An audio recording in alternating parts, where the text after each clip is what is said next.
एम्पावारमेन्टनि थाखाय आरो एन्टारप्रेनियर हिसाबै जों गावखौनो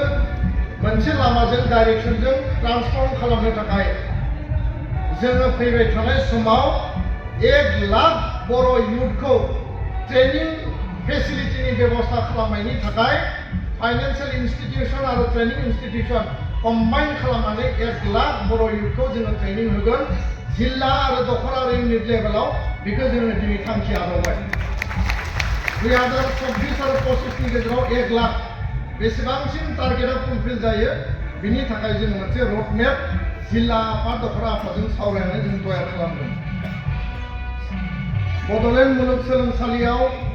भाइस चेन्सेलरजों रायलायबाय रेजिस्ट्रारजों रायलायबाय academic registrar deputy registrar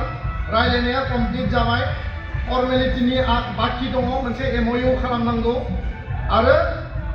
competitive exam civil service APSC UPSC medical engineering